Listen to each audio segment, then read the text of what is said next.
The shotgun blast tore through the twilight air, and Ethan James felt the buckshot pepper the fence post 3 inches from his left shoulder as he scrambled backward from the whitewashed balcony of the Victorian house on Georgetown's Main Street.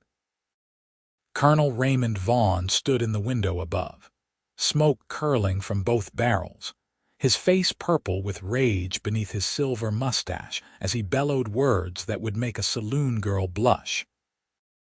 Ethan's heart hammered not from fear of death, but from the glimpse he had caught of her, Natalie Vaughn, standing frozen behind her father with those storm-gray eyes wide and one pale hand pressed to her lips. That was August of 1883, and it was the 3rd time that month the colonel had tried to kill him. Ethan ran down the alley between the Mercantile and the Assay office, his boots kicking up dust that glowed gold in the setting sun. Georgetown sat nestled in the Colorado mountains, a silver mining town that had grown fat and prosperous on the veins of ore running through the surrounding peaks. The thin mountain air burned in his lungs as he vaulted over a rain barrel and ducked around the corner, finally slowing when he reached the relative safety of the livery stable where he worked. His employer, old Dutch Henderson, stood in the doorway with his arms crossed and his weathered face creased in something between amusement and exasperation. "Boy, you are determined to get yourself killed over that girl," Dutch said, shaking his head. "The colonel fought in the war. He has killed more men than smallpox. You think he won't put you in the ground?" Ethan leaned against the stable wall, catching his breath. He was 22 years old, lean and sun-darkened from long days working with horses, with dark hair that fell across his forehead and eyes the color of creek water. He had come to Georgetown 2 years ago with nothing but a bedroll and a talent for handling difficult animals. Dutch had taken him on, and Ethan had made himself indispensable, breaking wild mustangs and training cutting horses for the ranchers who brought their stock to town.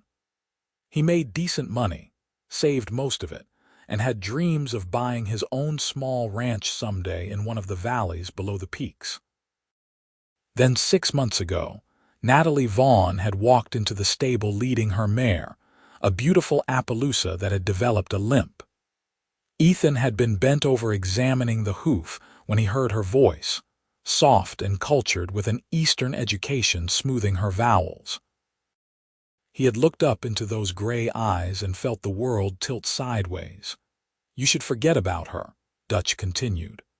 "The colonel wants her married to Richard Pemberton, and what the colonel wants in this town he gets. Pemberton owns half the mining claims on the North Ridge. That marriage would make Vaughn the richest man in Clear Creek County." "She does not love Pemberton," Ethan said quietly. "She told me so herself." "Love?"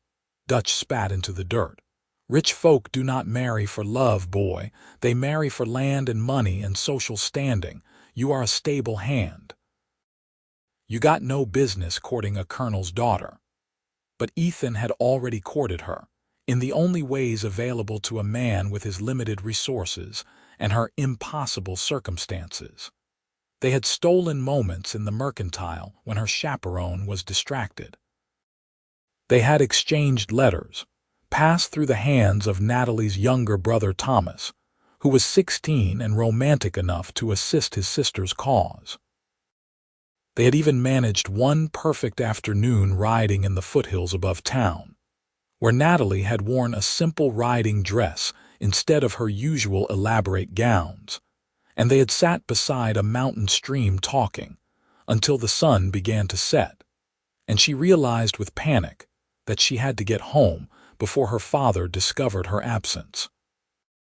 She was 19 years old, beautiful in a way that had nothing to do with the expensive clothes her father bought her or the jewelry she wore to church on Sundays. Her beauty came from her intelligence, from the way she spoke about books she had read at the Young Ladies' Academy in Philadelphia, from her sharp wit and sharper tongue when she discussed the hypocrisies she saw in Georgetown's high society.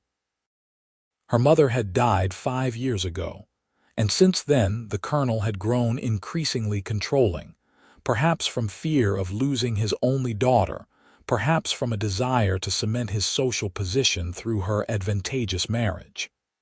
"I have to see her," Ethan said. "I have to talk to her." "Then you will have to figure out a way that does not involve climbing balconies," Dutch replied. "Because the colonel has made it clear he will shoot you on sight if you come near his property again." That night, Ethan lay in his small room above the stable and stared at the rough-hewn beams of the ceiling. Through the open window, he could hear the sounds of Georgetown settling into evening, the piano music from the Silver Bell Saloon, the whistle of the train pulling into the station, the distant bark of dogs. Somewhere out there, Natalie was in her room in that grand house her father had built with mining money, perhaps looking out her own window at the same stars. The idea came to him slowly, forming like ice crystals on a winter window. He could not reach her window past her father. The colonel had made that brutally clear. But the Vaughn property included a large corral where the colonel kept his horses, including Natalie's Appaloosa and the colonel's own impressive black stallion. The corral was visible from Natalie's second-story window, which faced the back of the house. And while the colonel had forbidden Ethan from approaching the house, he had said nothing about the corral. Ethan sat up, his heart beginning to race with possibility. He owned a guitar, a battered instrument he had bought off a Mexican ranch hand years ago. He had taught himself to play during long winter nights, and while he was no professional musician, he could carry a tune well enough. The men at the boarding house where he had lived before moving into Dutch's stable used to ask him to play sometimes after dinner. The next evening, as the sun painted the peaks in shades of rose and gold, Ethan walked deliberately down the alley that ran behind the Vaughn property. He carried his guitar slung across his back. His heart pounded so hard he was sure anyone nearby could hear it. The colonel would likely chase him off if he saw him, might even shoot at him again, but Ethan was counting on the fact that the colonel typically spent his evenings in his study at the front of the house, smoking cigars and reading the Denver newspapers that came in on the afternoon train.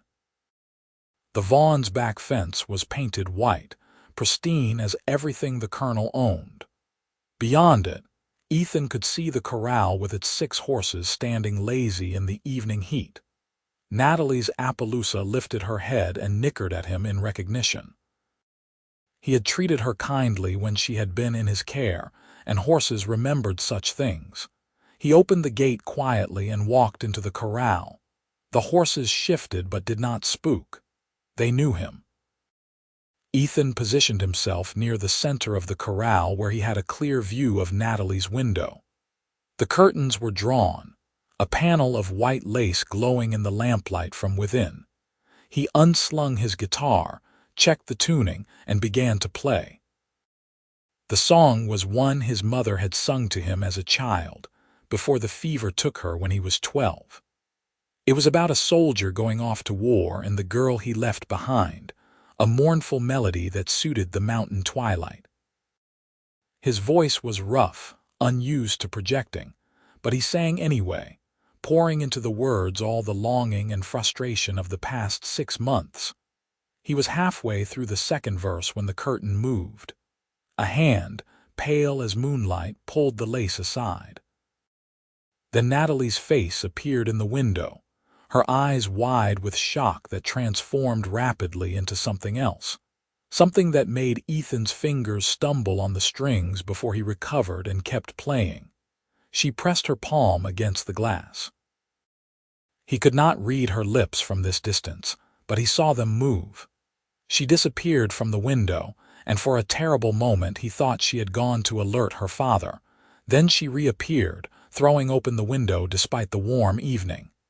"Ethan." Her voice carried across the yard, barely above a whisper but urgent. "Are you insane? My father will kill you. Then I will die singing," he he called back, not stopping his playing, "since I cannot reach your window to speak to you properly." "You cannot do this," she said, but he could hear the emotion in her voice, could see even from this distance that she was fighting tears. "He will forbid me from ever going outside. He will send me away." "Then listen now while you can," Ethan said. He transitioned into another song, this one about the Colorado mountains, about finding home in an untamed land. He had written it himself during slow winter days, and he had never sung it for anyone. Natalie gripped the windowsill and listened.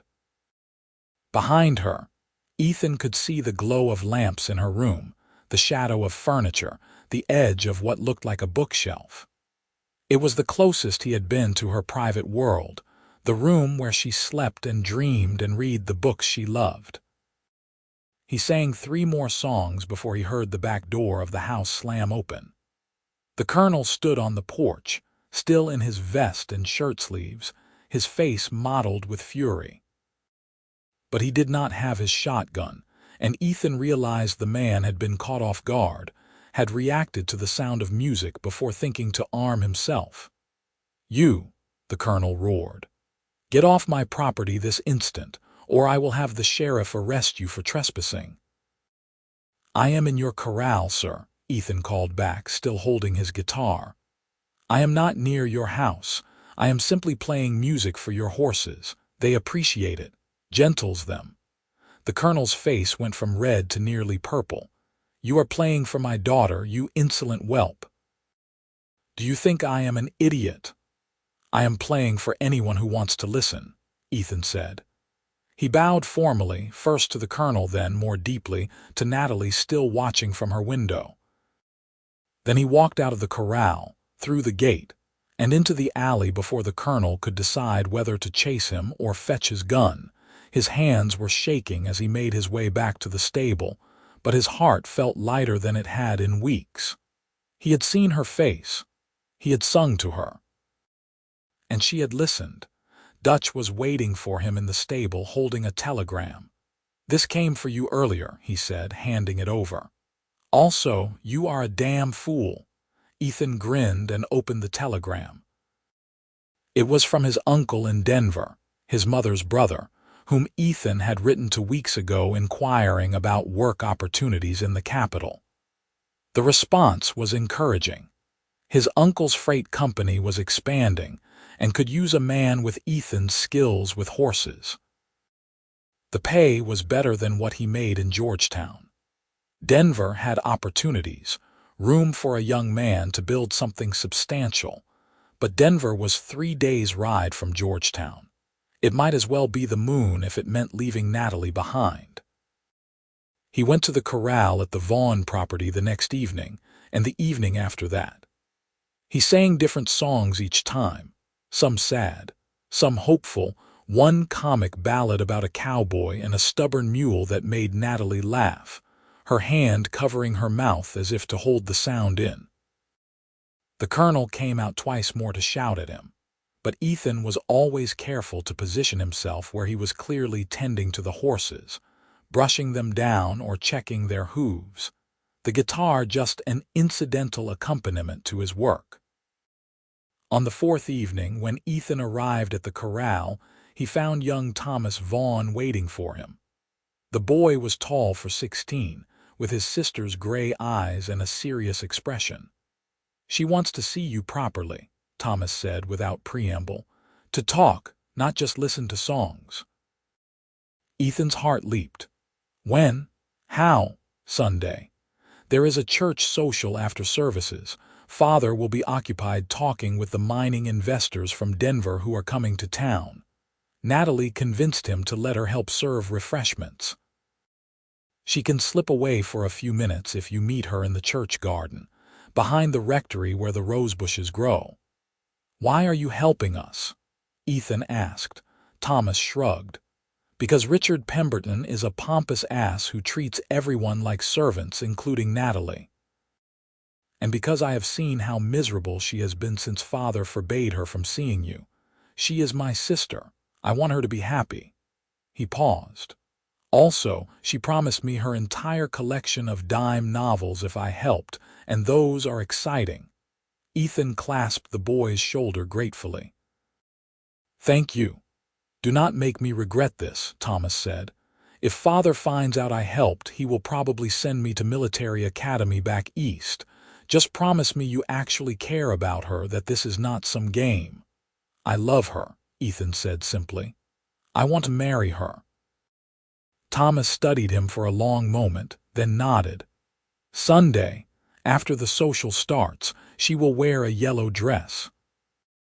That Sunday, Ethan washed more carefully than he ever had in his life, put on his only good suit, a dark wool one he had bought for church services, and rode his sorrel gelding to the white clapboard church on the hill. Georgetown society turned out in force, the women in elaborate dresses with bustles, the men in suits and top hats. Ethan felt out of place among them, conscious of his second-hand suit and his calloused hands, but he filed into the church with everyone else and sat near the back. He spotted Natalie 3 pews ahead with her father and brother. She wore yellow, as Thomas had said, a dress of butter-colored silk that made her dark hair look almost black. She did not turn around, but he saw her spine straighten slightly, and he knew she was aware of his presence. The service was endless. The minister droned on about virtue and righteousness while Ethan watched dust motes dance in the sunlight streaming through the tall windows. Finally, mercifully, the closing hymn was sung and the congregation filed out to the church lawn where tables had been set up with lemonade and cookies. Ethan made himself useful helping to set up chairs, keeping an eye on the church garden. He saw Thomas intercept the colonel, drawing him into conversation with a group of older men in expensive suits, the investors from Denver.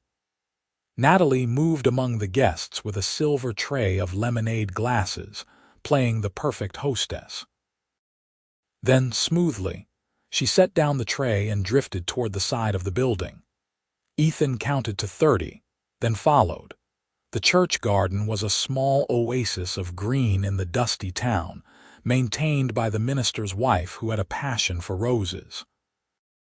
The bushes were heavy with late summer blooms, pink and red and white, their scent thick in the afternoon heat. Natalie stood among them, and when she saw him, her face transformed with joy. She stepped toward him, and then they were in each other's arms, propriety forgotten. She fit against him perfectly, her head tucked beneath his chin, and he could feel her trembling. "I have missed you so much," she whispered into his chest. "These past weeks have been torture." "Your father is determined to keep us apart," Ethan said. He pulled back enough to look at her face. Up close, he could see the faint shadows beneath her eyes. "Has he been unkind to you? He lectures me endlessly about duty and appropriate marriages. He has invited Richard Pemberton to dinner 3 times this week. Richard brings me flowers and speaks to me as if I am a particularly slow child who needs things explained in simple words." Her voice was bitter.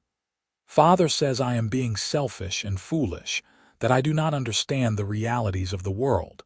That love is a luxury I cannot afford." "Come away with me," Ethan said. The words came out before he had fully thought them through, but once spoken, he knew they were right. "I have a job offer in Denver, good pay. I have been saving money. We could start over there, away from your father's control." Natalie's eyes widened. "You mean elope?" "I mean marry you properly if you will have me, before we leave. The minister in silver plume owes me a favor. I helped him find his daughter when she went missing in a spring storm. He would perform the ceremony, and your father could not object once it was done." "He would be furious," Natalie said slowly. "He might disown me entirely. Would you mind that so much?" She was quiet for a moment, thinking. Then she looked up at him with those storm-gray eyes full of determination. "No," she said, "I would not mind it at all. He cannot buy my life with his money and control me like one of his mining claims. I am not property to be traded in a business arrangement with Richard Pemberton." Then marry me, Ethan said. I cannot offer you the life your father can. I am a stable hand, Natalie. I can give you a decent life, a good life, but not a wealthy one. No servants or fancy dresses or big houses. I can sew my own dresses, Natalie said fiercely. I can cook and keep house. I am not some helpless ornament, Ethan. They taught us practical skills at the academy, even if we were expected never to use them. I want a life with meaning, with someone who sees me as a person, not a business asset. She took his face in her hands. I love you. I have loved you since that first day in the stable when you were so gentle with my mare, when you spoke to her like she mattered. I want to be your wife. He kissed her then, there among the roses with the sound of the church social distant beyond the garden wall. It was their first real kiss, and it felt like sealing a promise, a commitment stronger than any words. Saturday, he said when they finally pulled apart. Can you get away Saturday? I will arrange everything. There is a ladies' tea at the hotel in the afternoon, Natalie said, her mind working quickly. Father always takes his nap before dinner on Saturdays. Thomas can create a distraction. I will tell my maid I have a headache and slip out the back. But Ethan, we have to do this properly. I will not have anyone saying our marriage was not legal or could be contested. The minister in silver plume will have all the proper documents, Ethan promised. Dutch can be our witness. We will file the marriage certificate at the courthouse in silver plume before we leave for Denver. By the time your father knows what happened, it will be irrevocable. They planned quickly, quietly, heads bent together. Natalie would bring only what she could carry in a small carpet bag so as not to arouse suspicion. She would meet him at the old mining office on the south edge of town at 3 o'clock. From there, they would ride to Silver Plume, Mary, and continue on to Denver. I am frightened, Natalie admitted. Not of marrying you, but of what comes after, of being cut off from everything I have known. I am frightened too, Ethan said honestly. But I am more frightened of living without you, of watching your father force you into a marriage that would make you miserable. We will build a life together, Natalie. It might not be easy, but it will be ours. They parted reluctantly, Natalie slipping back to the social first, Ethan waiting several minutes before following. As he rounded the corner of the church, he nearly collided with Richard Pemberton. Pemberton was 35, tall and well-dressed, with slicked-back hair and cold blue eyes. He looked Ethan up and down with barely concealed contempt. "The stable boy," he said. "I have heard about you, heard about your pathetic attempts to court Natalie." "I have no quarrel with you, Pemberton," Ethan said, trying to move past. Pemberton blocked his path. "You should understand something. Natalie Vaughn is going to be my wife. Her father and I have an understanding. I will own the Vaughn mining interests through marriage, and Natalie will have the social position she deserves. You are nothing but a temporary distraction, an infatuation she will forget once we are married." "Natalie is not property to be owned," Ethan said coldly. "She has her own thoughts and feelings, though I doubt you care about those." "Women in her position do not have the luxury of feelings," Pemberton said. "They have duties. Natalie will come to understand that." He leaned closer, and Ethan could smell expensive cologne mixed with whiskey. "Stay away from her, James. Men who cross me tend to have unfortunate accidents. Georgetown is a dangerous town. Mining accidents, falls from horses, all manner of tragedies. Are you threatening me? I am explaining reality." Pemberton smiled, showing too many teeth. "You cannot win this. You have nothing. I have everything. Simple mathematics." He walked away, leaving Ethan standing in the shadow of the church with his hands clenched into fists. The threat had been clear, and Pemberton had the money and influence to make good on it. But that only strengthened Ethan's resolve. Natalie needed to get away from these men who saw her as nothing more than a means to increase their wealth and power. The next days passed with agonizing slowness. Ethan made his preparations carefully. He told Dutch he was leaving, which earned him a long look from the old man. "This is about the Vaughn girl," Dutch said. "It was not a question." "I am marrying her," Ethan replied. "We are leaving for Denver." Dutch was quiet for a moment, then he sighed.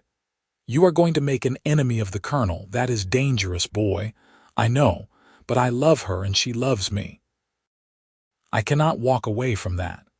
To Ethan's surprise, Dutch reached into his desk and pulled out a small leather pouch. "Your wages for the month plus a bonus.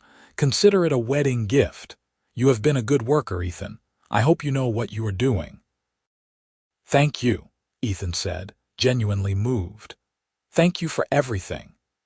He rode to Silver Plume on Thursday to make arrangements with the minister, a kindly man named Reverend Walsh, who remembered Ethan from the incident with his daughter 2 winters ago.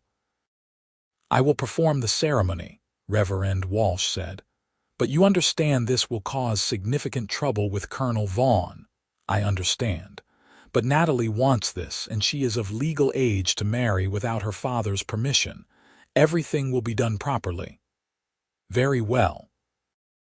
Saturday at 4 o'clock. Bring your witness and the bride." Friday evening, Ethan went to the Corral one last time. The sun was setting, turning the peaks into dark silhouettes against a sky streaked with orange and purple. He sang a final song, one he had been practicing all week.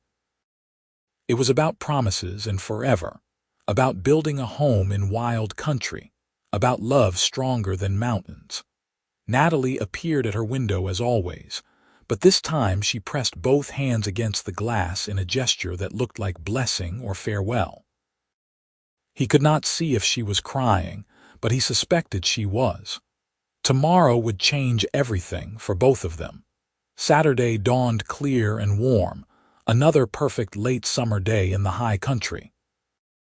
Ethan packed his few possessions into his saddlebags, cleaned and oiled his saddle, and prepared his gelding for the long ride ahead. He had sold his guitar to one of the saloon musicians, needing every dollar he could get for the journey to Denver and the first weeks there, while he established himself. At 2:30, he led his horse and Dutch's spare mare, which the old man had generously loaned him for Natalie, through the back streets to the old mining office on the south edge of town. The building had been abandoned for years, its windows broken and its door hanging crooked. It was the perfect meeting place, isolated and forgotten. He waited, his nerves pulled tight as piano wire. 3 o'clock came and went. 3:15. 3:30. Ethan began to pace, his mind conjuring disasters. Her father had discovered the plan. She had changed her mind. Pemberton had done something to stop her. At 3:45, he saw her running down the dusty street, clutching a carpet bag and her skirts. Her hair had come partly undone from its pins and streamed behind her like a dark banner. He ran to meet her, catching her as she stumbled. "I am sorry," she gasped, out of breath. "Father's meeting ran long. I could not leave without being seen. I had to wait until he went to his study, and then I had to climb out my window and down the trellis because the maid was in the hallway." "You climbed down the trellis." Ethan felt simultaneously impressed and terrified. "It was not as difficult as I thought it would be." She laughed, slightly hysterical. "Though I tore my dress and probably scandalized Mrs. Henderson across the street. She was in her garden and stared at me like I was a ghost." "We have to leave now," Ethan said. "If Mrs. Henderson saw you, she will tell everyone. Your father will know within the hour." They mounted quickly, Natalie settling onto the mare with practiced ease despite her dress. Ethan set a hard pace out of town, taking the road toward Silver Plume. It was an 8-mile ride through mountain passes, and they needed to make good time. They had covered perhaps 3 miles when Ethan heard hoofbeats behind them. He turned in his saddle and felt his heart sink. 4 riders were pursuing them, and even from a distance he could recognize the lead horse, the colonel's big black stallion. "Ride faster," he shouted to Natalie. She leaned forward over her mare's neck, and the horse responded gamely, stretching into a gallop. But the colonel's riders were on fresh mounts, and they were gaining. The road wound through a narrow canyon here, with steep rock walls on either side. Ethan's mind raced, calculating distances and possibilities. They could not outrun the colonel's men. The chase would end with Natalie being dragged back to Georgetown, and Ethan likely beaten or worse. Then he saw the turnoff, an old prospector's trail that led up into the rocks. It was narrow and treacherous, but it would take them off the main road. "This way." He called to Natalie, reining his gelding sharply. They plunged onto the smaller trail, the horses scrambling over loose rock. Behind them, the colonel's riders reached the turnoff. Ethan heard shouting, heard the colonel's voice roaring commands. The trail climbed steeply, winding between boulders and stunted pine trees. Natalie's mare stumbled once, and Ethan's heart nearly stopped, but the horse recovered and kept climbing. They crested a ridge, and Ethan looked back to see the colonel's men following, but the difficult terrain had slowed them. "Where does this trail go?" Natalie called. "I do not know," Ethan admitted, "but anywhere is better than back to your father right now." The trail descended into a small valley, then climbed again. The sun was lowering toward the peaks, casting long shadows across the mountainside. Ethan kept them moving, always upward, using every trick he knew about mountain travel to put distance between them and their pursuers. As twilight gathered, they rounded a bend and found themselves looking at a small cabin tucked into a grove of aspen trees. Smoke rose from the chimney, and a light glowed in the window. Ethan reined in, uncertain. They needed help, needed somewhere to hide for the night, but approaching a stranger's cabin in the mountains could be dangerous. The door opened before he could decide, and an old woman stepped out. She was tiny, bent with age, her face like weathered leather. But her eyes were sharp as she looked them over. "You are being chased," she said. It was not a question. "Yes, madam," Ethan said. "This lady's father does not approve of our marriage. We are trying to reach Silver Plume to see the minister." The old woman studied them for a long moment. "You got the look of people in love," she finally said. "Stupid, desperate, determined. Come inside. Quickly now, before those men catch up." They dismounted and led the horses behind the cabin where a small lean-to provided shelter. The old woman ushered them inside, where a fire crackled in the hearth, and a pot of something savory bubbled over the flames. "My name is Agnes McPherson," she said. "Been living in these mountains 40 years, since my husband found color in a creek up the valley. He is dead now 10 years, but I stay because it is home and I am too old to leave. I am Ethan James, and this is Natalie Vaughn," Ethan said. Agnes's eyebrows shot up. "Vaughn, as in Colonel Vaughn, Lord have mercy, boy, you aim high. Is there another way to Silver Plume from here?" Natalie asked. "One that does not go back to the main road." Agnes thought about it. "There is an old trail that miners used to use back before they built the wagon road. It is rough, no good for wagons, but horses can manage it if they are sure-footed. It comes out just above Silver Plume near the cemetery." "Could you show us?" Ethan asked. "Can you pay?" Agnes replied bluntly. Ethan pulled out Dutch's pouch and extracted several silver dollars. Agnes took them, testing them with her teeth, then nodded. "Fair enough. You can stay here tonight. Those men will not find this cabin in the dark, and it is too dangerous to travel the mountain trails at night anyway. In the morning, I will set you on the right path." She served them stew and hard biscuits, and they ate ravenously, realizing they had not eaten since breakfast. Natalie kept glancing at the door, clearly nervous, but no one came. Agnes made up a pallet near the fire for them, then disappeared into the cabin's only other room with a pointed reminder that she was a light sleeper and had a rifle. Ethan and Natalie lay side by side on the pallet, not quite touching, very aware of Agnes in the next room. Natalie was trembling. "What if we cannot reach the minister?" she whispered. "What if my father catches us before we can marry?" "Then we run farther," Ethan said. "To Denver, to Wyoming, to wherever we need to go. But Natalie, we will reach Silver Plume. Agnes will show us the way. Tomorrow you will be my wife, and your father cannot change that." She turned to face him, her eyes bright in the firelight. "I am not afraid of running. I am not afraid of poverty or hard work. I am only afraid of losing you." "You will not lose me," he promised. "Not to your father, not to anyone." She kissed him then, soft and quick, and curled against his side. Despite everything, despite the danger and uncertainty, Ethan felt a profound sense of peace. They were together. That was all that mattered. Morning came with mountain mist wreathing the aspens. Agnes fed them a quick breakfast of coffee and cornmeal mush, then led them outside and pointed to a barely visible path leading up through the trees. "Follow that trail north for about 5 miles. It will take you over the ridge and down into the valley. You will see Silver Plume below you. The trail comes out at the cemetery, like I said. From there you can reach the church easy enough." She looked at them seriously. "Your father will not give up, girl. He will search for you." "I know," Natalie said, "but by the time he finds us it will be too late. Thank you for your help." Agnes waved them off. "Go on now, and have a happy life together.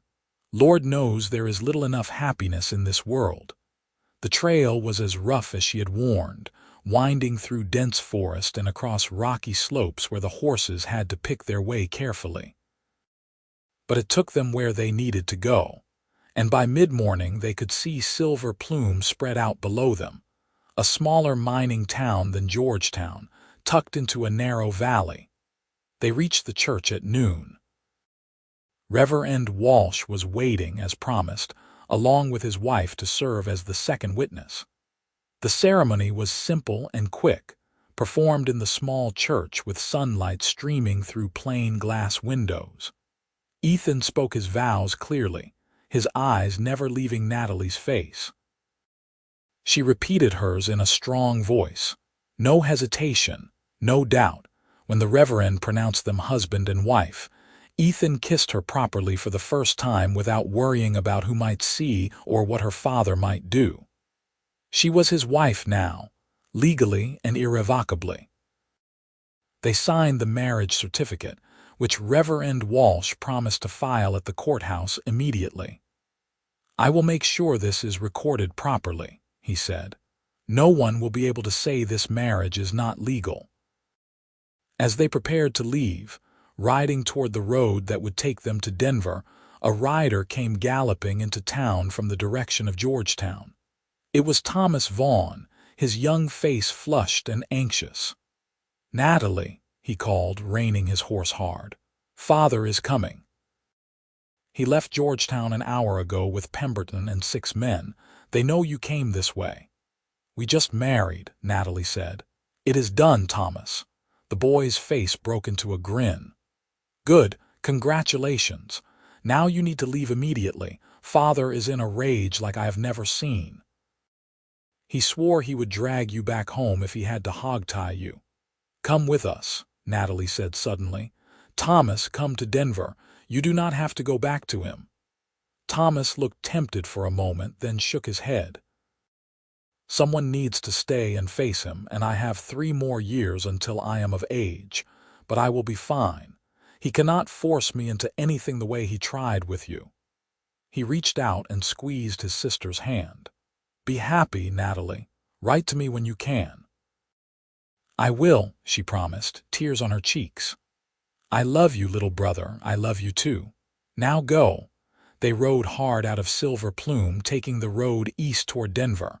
The day was bright, the sky impossibly blue above the mountains.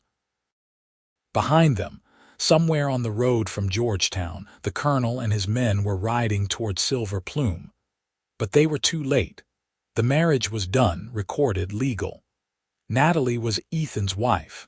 They stopped only once in the first hours at a creek crossing to water the horses. As they sat on the bank, Natalie reached into her carpet bag and pulled out a small leather-bound book. "I brought my journal," she said. "And this." She held up a tintype photograph, a formal portrait of her mother, a beautiful woman with kind eyes. "It is the only picture I have of her. I could not leave it behind. We will frame it when we get to Denver," Ethan promised. "Put it somewhere special in whatever place we find to live." They reached the outskirts of Denver 2 days later, tired and dusty but exhilarated. The city was bigger than Georgetown, sprawling across the plains with the mountains looming to the west. It smelled of smoke and horses and possibility. Ethan's uncle, Marcus James, welcomed them into his home, a modest house in a respectable neighborhood. He was a broad, jovial man who took one look at Natalie and Ethan and laughed. "So this is the girl you risked everything for," he said. "Welcome to the family, my dear. You must have quite a story to tell." Over dinner, they told him everything. Marcus listened, occasionally shaking his head, occasionally grinning. "Colonel Vaughn will be furious for a long time," he finally said. "But there is nothing he can legally do. You are married, you are both adults, and you are in Denver now, outside his influence. He might send letters, might even come himself to try to convince Natalie to return, but he cannot force you." "I will never return," Natalie said firmly. "I made my choice." "Good," Marcus said. "Now, as for work, Ethan, I meant what I said in my telegram. I need a good man who knows horses for my freight business. The pay is $40 a month to start, with room for advancement.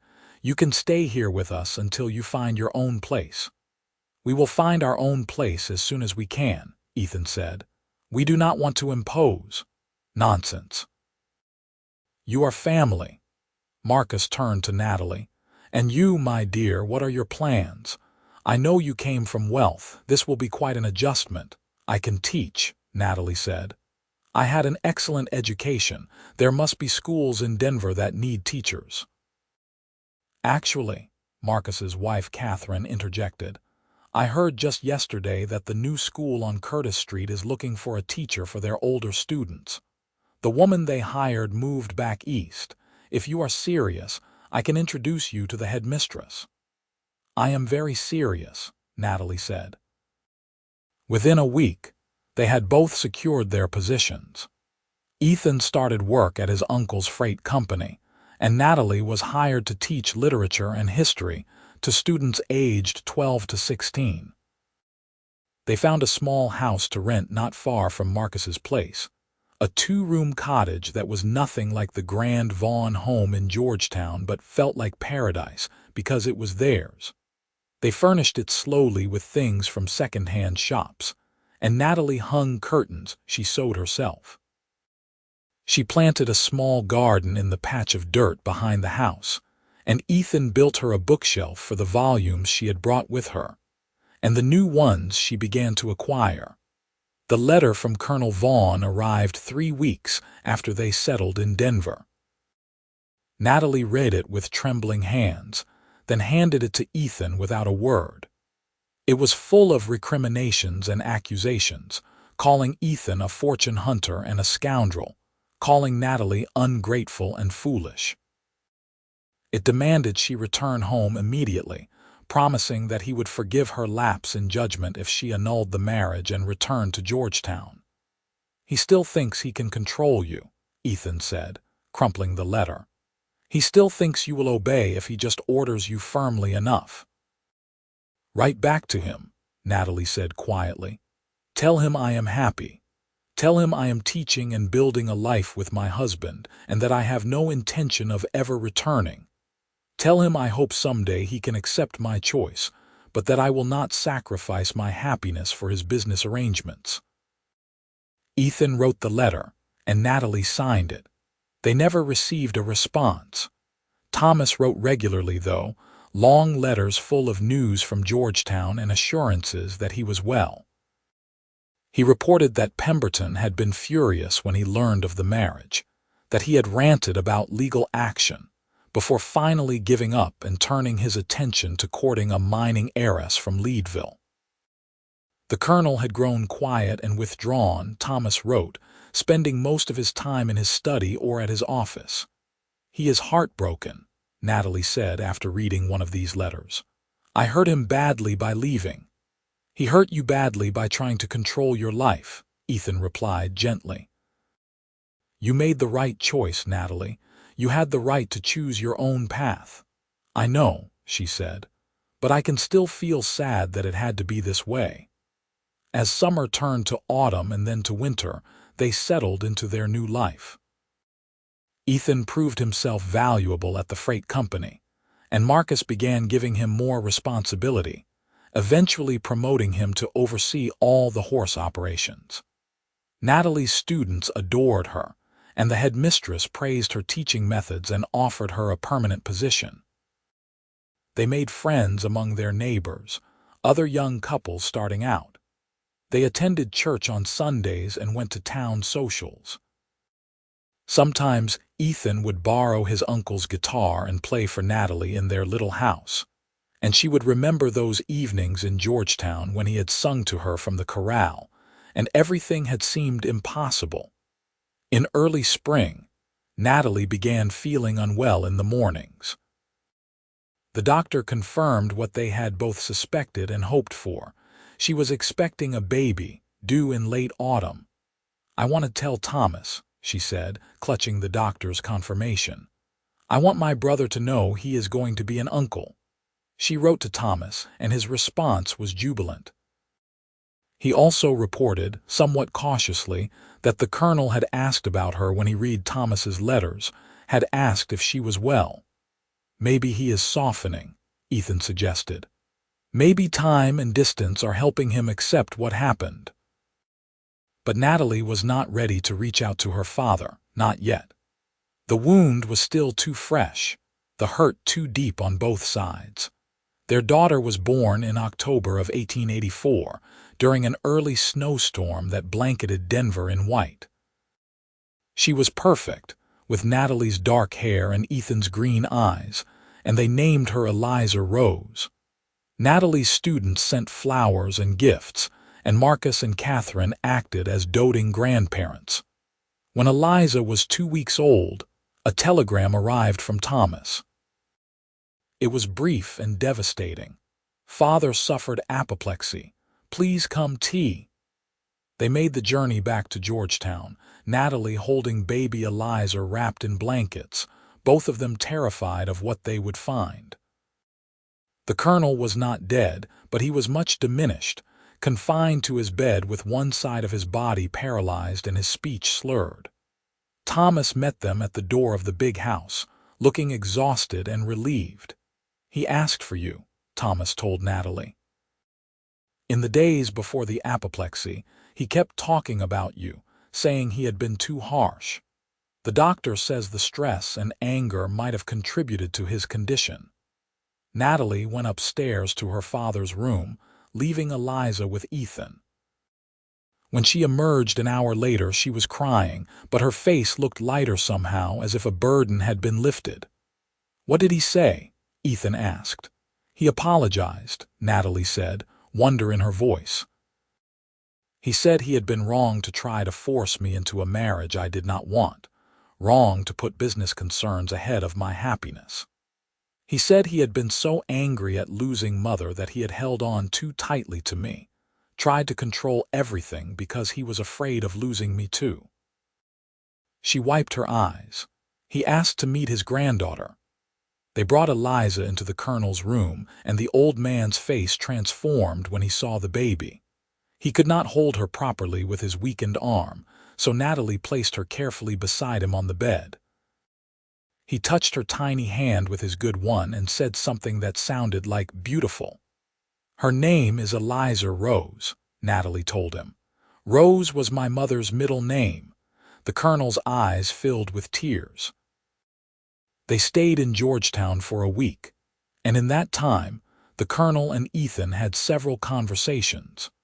They were awkward at first, but gradually they found common ground in their shared love for Natalie and for horses. The colonel admitted he had been impressed by Ethan's skill with animals, that he had always respected good horsemen. He apologized, though the words came out garbled and difficult for threatening him. "I was afraid," the colonel managed to say. "Afraid you would take her away." "I did not take her away," Ethan said. "She chose to come with me. There is a difference." The colonel nodded slowly, understanding. When they returned to Denver, they took Thomas with them. The colonel had arranged for Thomas to finish his education in Denver and to work with Ethan at the freight company. "I do not have long," the colonel had told them, his speech clearer after days of rest. "Thomas should be with family who can guide him properly. I failed with Natalie.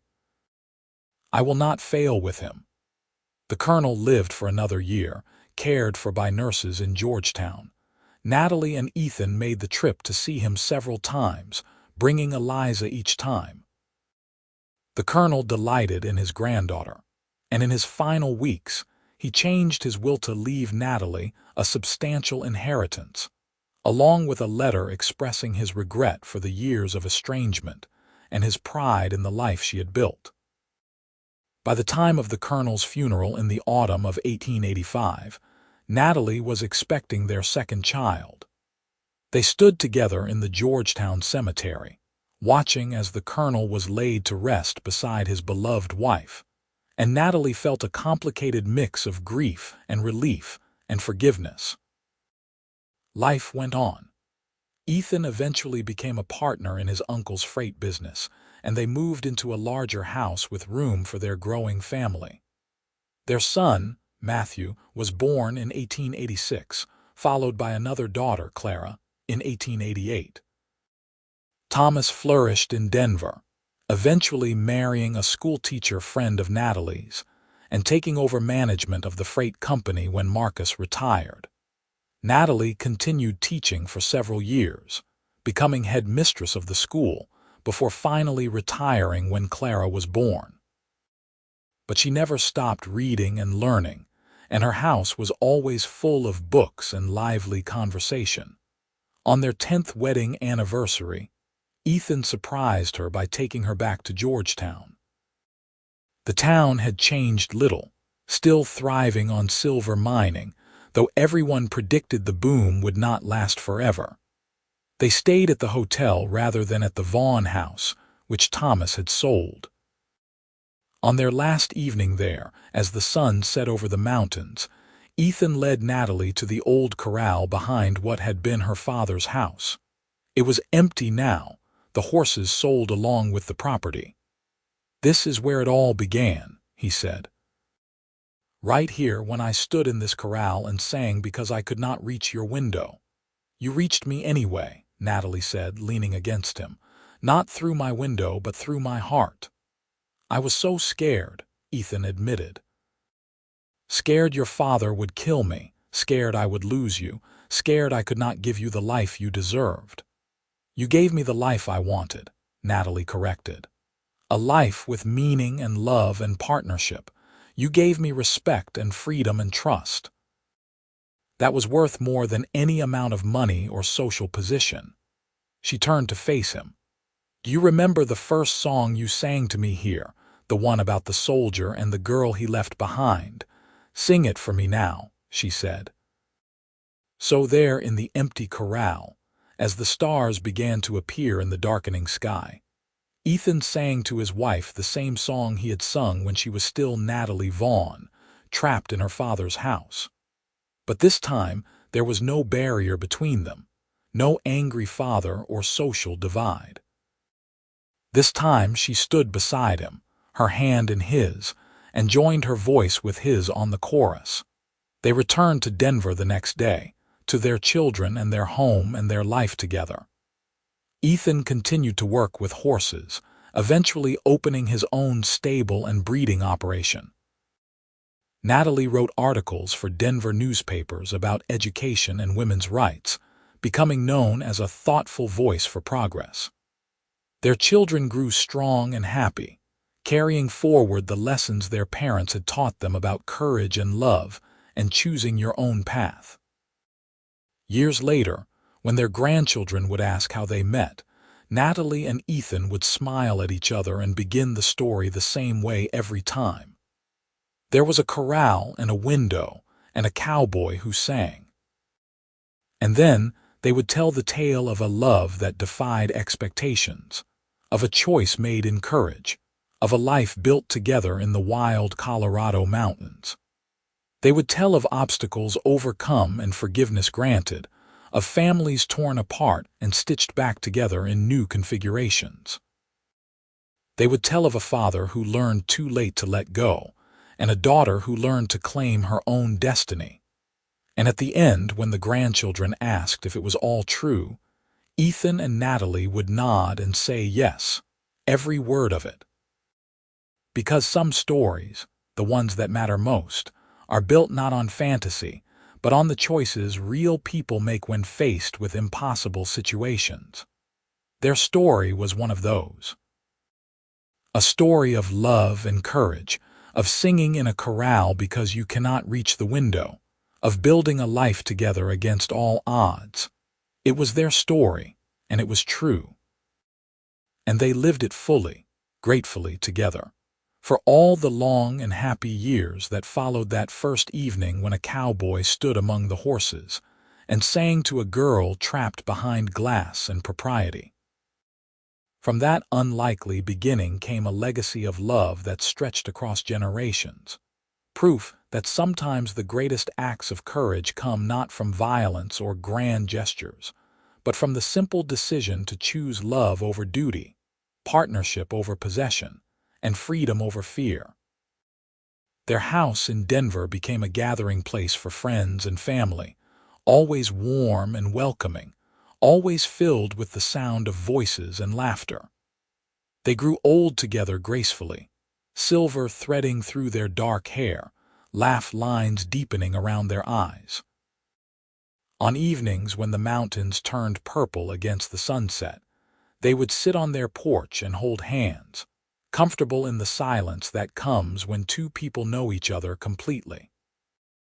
Ethan never regretted the choice he made in that Georgetown stable when he decided to risk everything for love. Natalie never looked back with longing at the wealthy life she left behind. They had built something far more valuable together, a partnership of equals, a love that weathered storms, a family rooted in respect and freedom. And when their time finally came, many years later they faced it as they had faced everything else, together, unafraid, grateful for the rich and beautiful life they had shared. Their story became legend in their family, passed down through the generations as a reminder that true love requires courage, that the best life is the one you choose for yourself, and that sometimes the most romantic gesture is not climbing to a window, but singing from below and trusting that your voice will carry far enough to reach the heart of the one you love.